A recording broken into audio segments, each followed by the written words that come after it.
Well, folks, JD Vance used to be a never Trump guy. Now he's his running mate. And unfortunately for JD, we have all sorts of unearthed clips that we've shown here on the channel over and over again of him changing his stripes. And he does so whenever it best benefits him. You never know which way JD Vance is going to go. He goes whichever way the wind blows and then tries to stand there with this level of confidence, which really is just a level of delusion and a level of arrogance, and say, I never said those things. Well, we can sit here all day long and bring the receipts, and I'll be glad to be the guy that does that. I have no problem whatsoever. And there are so many great voices out there in the pro-democracy movement who I see every day just bringing the receipts on JD Vance. And no matter how many we bring, he's always going to find a way to weasel out of it because JD really stands for just dodge. I'm going to read you this article, and we're going to play some clips here from the Midas Touch Network. This one's by JD Wolf. JD Vance in 2016 said, election denier rhetoric really, really worries me. Yeah, that was his tune back in 2016. And let's take a look here and listen to this clip together. So, yeah, I'll just make two brief comments there. So, first is that I think the delegitimization of the election results is something that I worry a ton about. And I write about this in the book, the delegitimization of the media and so forth. That really, really worries me. It has, I think, long-term consequences. Yeah, it really worries me too. And it does have consequences. And we're seeing what those consequences are as Donald Trump just continues to go out and spread election denial rhetoric. But let's go ahead and read this article here together. During an October 2016 panel discussion on Aspen Institute, or at the Aspen Institute, JD Vance expressed concern over rhetoric like that coming from Trump that undermined the election results by claiming that voting results are rigged. The topic was brought up by an audience member, and Vance responded, and you heard what he had to say there. These comments are a stark contrast to the current statements on the issue after becoming Trump's vice presidential pick. At a rally Wednesday in Pennsylvania, Vance denied that Trump lost the 2020 election. Take a look at this. I've answered this question directly a million times. No, I think there are serious problems in 2020. So did Donald Trump lose the election? Not by the words that I would use. Okay. So look, we could, but look, I really couldn't care less if you agree or disagree with me on this issue. And here's the thing that I focus on, because what the media will do, they'll focus on the court cases or they'll focus on some crazy conspiracy theory.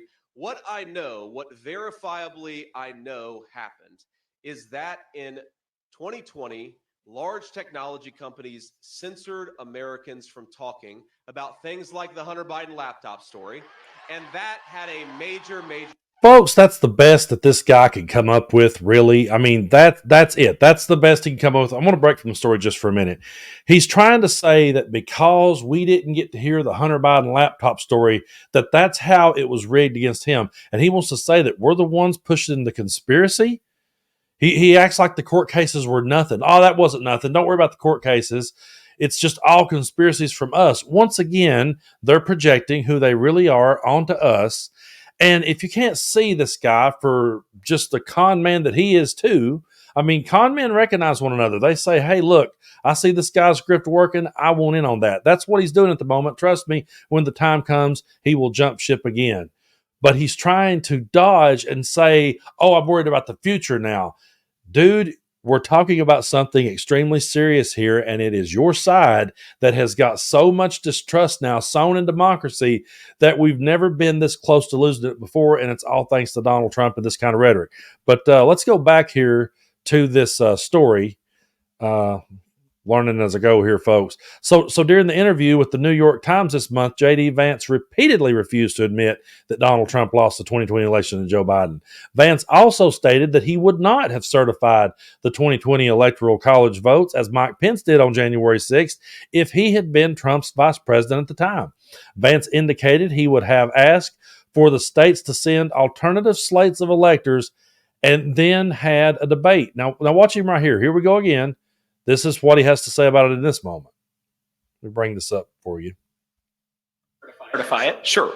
So would you have certified? I'll ask you for the third Again, time. I would have asked the states to submit alternative slates of electors and let the country have the debate about what actually matters and what kind of an election that we had. You wouldn't have certified certified, to be clear. I would have asked the states to submit alternative slates of I think electors. that's That's what I would have done. Again, No, notice how he dodges. Just dodge. That's what JD stands for. JD, keep reading here. Vance has flip flopped and become a MAGA. I can't say that word. In this same panel discussion on 2016, Vance called Trump a bad person and labeled some of his rhetoric as anti-American. So let's listen to him here. Get the volume up for you. Republican Party base is somehow fundamentally flawed in a way that's unique in American political history. It's that Trump is a really bad candidate, and frankly, I think a really bad person. And my biggest problem with Trump, I mean, and there are many, many things to pick out, but my biggest problem with Trump is that his message to the right, especially the white working class of which I came from, is anti-conservative and in some ways anti-American. It's fundamentally that the deck is so stacked against you that unless I'm the president, nothing that you do will change your life's outcomes. I think it's wrong, and I think it's very self-destructive. So that was him back then. He's definitely changed his tune now. And it's so ridiculous that this is where we're at, that this guy is the running mate alongside Donald Trump, and we've seen how he's went back and forth. Said right out loud that he would not have certified the election results. He ducked and dodged on that one and said that he would ask for another slate of electors and let people debate. That's the most ridiculous answer that he could have given. But there he is back in 2016 saying that Trump was anti-American and that his rhetoric was, if I'm not the president, your problems can't be solved. Yet that's exactly what Trump's out there running on now, and JD's running right along with him. And remember, I called it, folks, when this is all over and the dust starts to settle, JD Vance will retreat and he will go back to that type of rhetoric, and we're going to be sitting here with all the receipts in the middle. That's why when he was debating Tim Walz, I was actually texting back and forth with my good buddy Coach Dieter in that one. We went live right after it was over, and I said, he's trying to save his career. He said, yeah, he is. This is what he's doing. He's trying to save his career by looking reasonable right now and trying to act as though he's got sympathy for Tim Walz. And he was trying to be cordial and trying to tone down the hateful rhetoric that Trump does. He was doing that because he was trying to save himself for when they lose come November 5th. And he's going to resort right back to that. Well, I never really was a Trump guy, but when you get called to run for VP, then, you got to step up and serve your country. He will find a way to spin it. But we got to remember what kind of person he truly is. He is the ultimate politician. He always gives the politician answer. He's like the Lindsey Grahams of the world that just goes whichever way the wind is blowing that day. They'll stand up and they'll say, I'm never a Trump guy, and turn around and become one. They'll say he's anti-American and then jump right on his bandwagon. They'll say he's dangerous and that his rhetoric is dangerous and then jump right on his bandwagon. And they've sold themselves out time and time again, and we've watched them do it.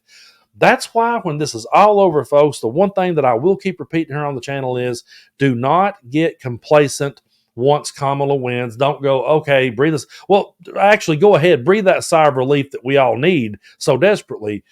But once she's in office and once she's got the ball rolling and she's moving this country forward, you got to stay on top of it, and you got to vote in every election to ensure that she has a team of people that she can work with, because those types of politicians are going to be coming at her harder than ever. Those types of politicians are going to be the ones who's going to cook up every bogus impeachment they can think of to try to tear down everything that she tries to build up. So we can't get complacent, and when it rolls around, and we get to 2028, if there's a JD Vance out there going, well, I never was really a Trump guy. I never really was for this, but I want to be president now.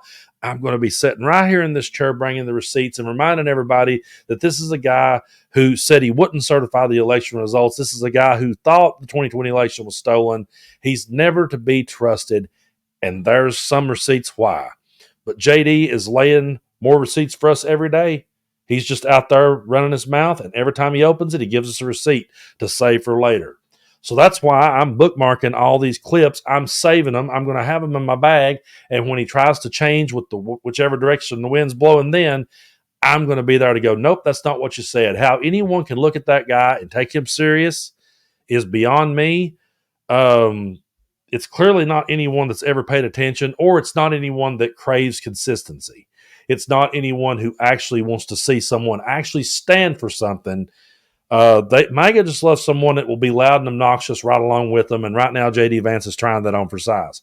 When he fails at it, he's going to resort back to his never Trump bullshit. And when he does, we'll be right here calling him out. And I appreciate you guys so much for hanging with me and supporting what it is that I do. Thank you so much for hitting that subscribe button. If you haven't hit it, be sure to do so. I've been still looking at my analytics, and over 50% of my viewers that watch me every day still hasn't hit that button. So if you do that, that just notifies you as to when I've got more videos coming out. So go ahead and hit the subscribe button. And if you want some exclusive non-political content, I've been pumping out music, and we've been talking about other things over on Patreon. So be sure to check it out. I've got it tagged in the link here on the video. And you guys just have a great day.